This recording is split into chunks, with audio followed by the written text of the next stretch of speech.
Spell work today is why is trade an essential part of a healthy economy? So take a moment, jot down your answer for that.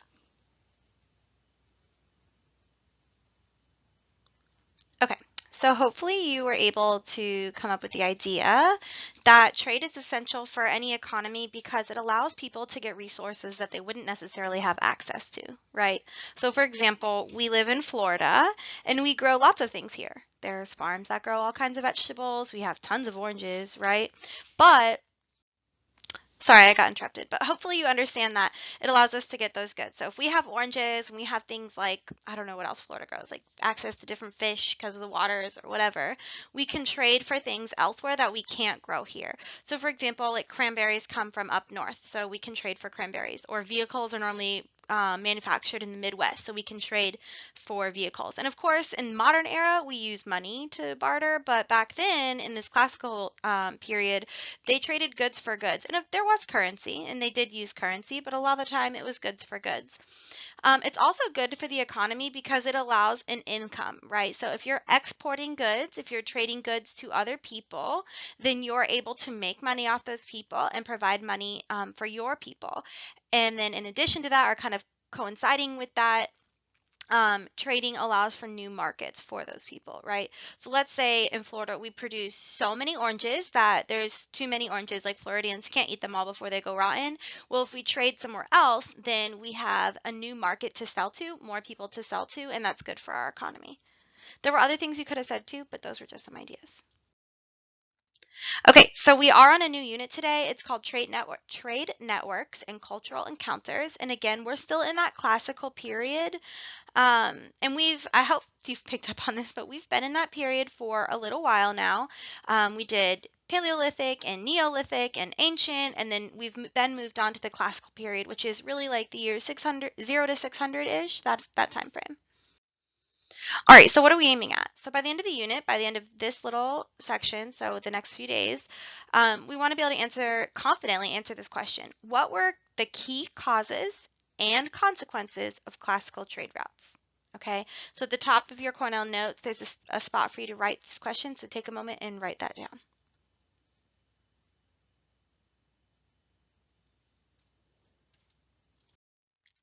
Okay, so the only source we're looking at today really is source one. We'll look at several maps, but this is the only one that's going to show up on your thesis. So I am going to just have you guys pause the video and do your see, think, and wonder, and then you can come back and we'll go over number one. Okay, so hopefully you jotted something down for see, think, and wonder, right? So what's your first impression of this map?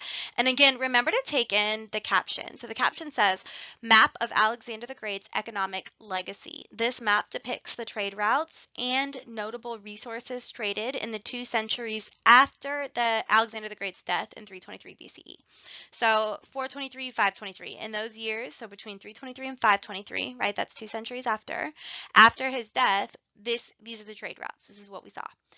So hopefully you jotted down something that stood out to you, but examine this map from the Hellenistic era, right? Remember the Hellenistic era is what followed after Alexander died.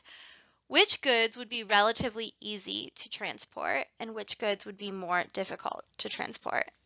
Take a moment, pause the video, and jot that down. Okay, so hopefully you were able to identify that some of the larger items would be the ones that are more difficult to transport, right? Like gold is heavy, lumber is heavy, right? You might have said horses, right? And I think that can fall in the middle because horses have to be fed, watered, taken care of. They're living things that you have to care for, but you can also ride them, right? Now, do we know if all of these horses were trained and rideable? Probably not. They probably were more wild and they were like corralled here. So those would have been more difficult. The easier things would have maybe been grain because grain is light. However, you're going to be transporting a lot of grain. So I don't know. Pearls, they're teeny tiny, very valuable and very light. Silk is very lightweight, right? Enslaved people are one of the ones that I would say are very difficult, right? So even though they're people and maybe you can force them to walk, they need to be fed, they need to be hydrated. Enslaved people are probably going to be trying to escape, right? So that one would be difficult.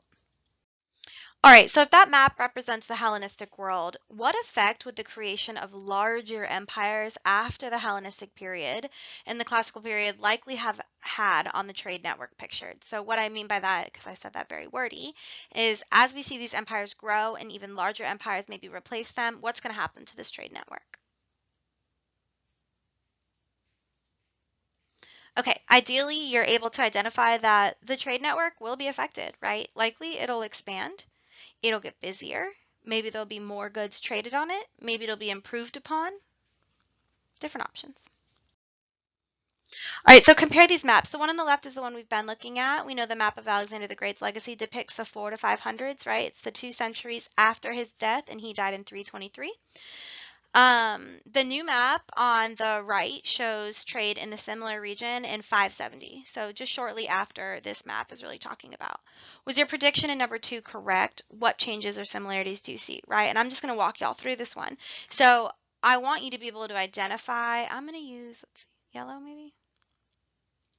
Um, so just to make sure you understand what you're looking at, this area, the Mediterranean Sea, is this area, right? So this area, Arabia, is this area. So it is showing the same area. I think that we can identify in this new map that there are more red lines and those are trade routes, right? So there are increased amounts of trade routes. For example, there are several now that cut across Arabia where before they weren't here, right? Um, and also we see an increase in maritime trade. So for example, in this first map, there weren't any trade routes that cut across the Mediterranean, but in this map, you start to see these trade routes that are cutting across the Mediterranean. Also, there's new ones in the Red Sea. There's one there before, but now it looks like there's more around the Red Sea. They're trading a lot in Mecca, right here. There's new trade routes in the Arabian Sea, right? There were 2, now there's at least 3. So we're seeing an increase in trade. All right, so use this map to complete the sentence frames in your notes. So you have 3 sentences with like fill in the blanks. You need to complete those sentences using information from this map that's true. Okay, when you're ready, when you're done with that, come on back.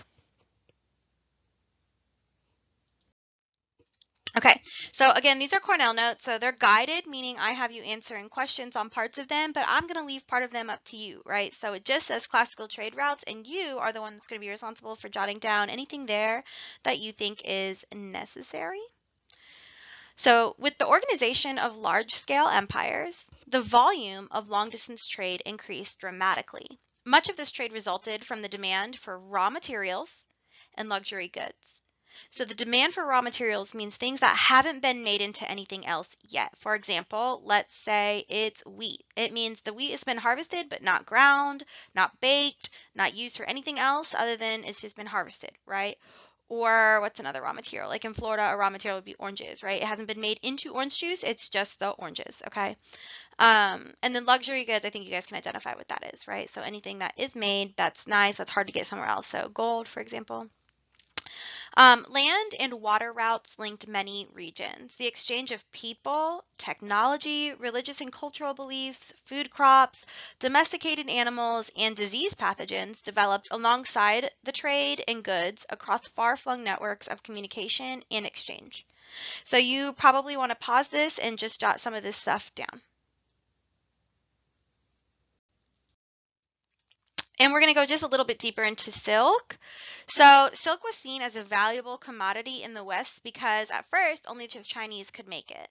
So I don't know if you were able to identify or if you happen to recognize on the map, silk was found also in India, but not until a little bit later. So at first only the Chinese could make it, which makes it hard to get, right? Only one person makes it. It was also very lightweight. Silk is a very, very lightweight fabric, so that made it easy to transport.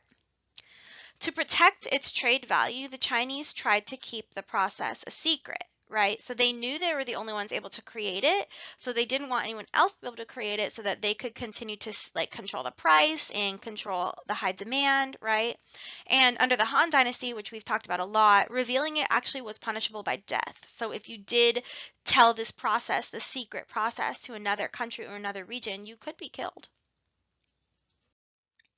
All right, what other things could affect a shift in trade routes as empires grow? So what else could determine literally the routes of trade, those red lines? So I had some kids in class say war, which was a really good idea, right?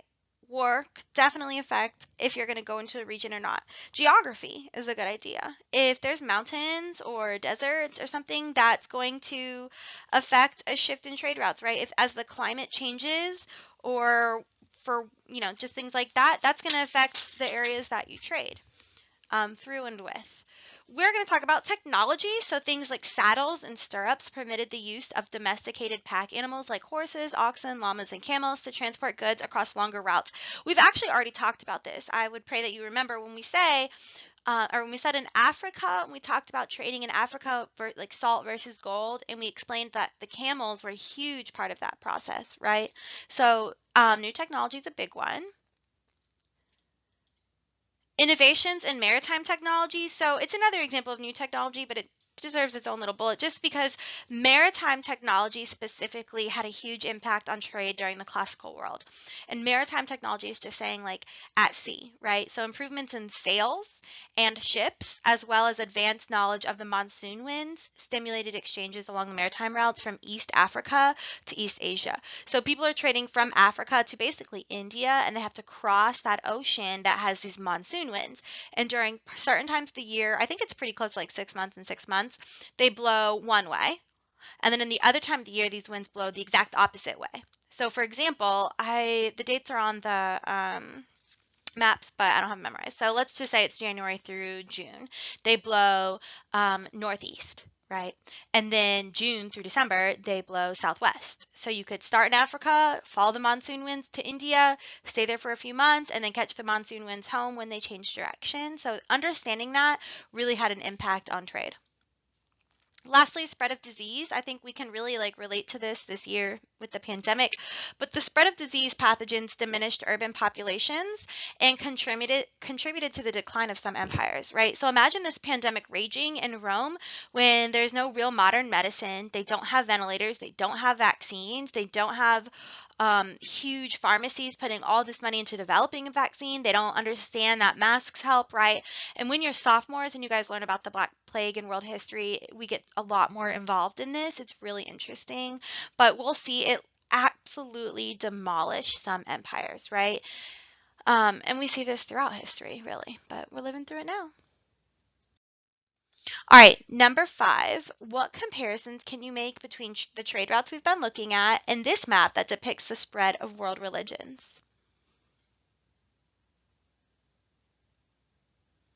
Okay, so all I was hoping that you guys get from this one is that because these people are traveling through these regions and along these regions, and they all have their own personal beliefs and religion, as they travel, they're going to spread those ideas. So we see these beliefs spread along the trade routes, right? So these routes should look pretty similar.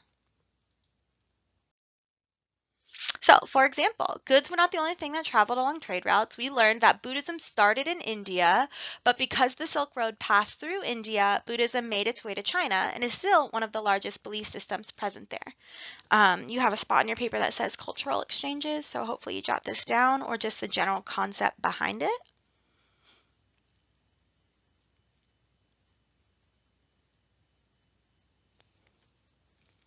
All right. And lastly, with what we've learned so far, do your best to answer our key question. And our key question at the beginning of the notes were, what were the key causes and consequences of classical trade routes? So at the end of the unit, we want to be able to completely answer this, right? This is like our thesis question, but right now, how can we answer it so far with the information we learned today? That's it, guys. Make sure you get this uploaded onto Canvas and have a great day.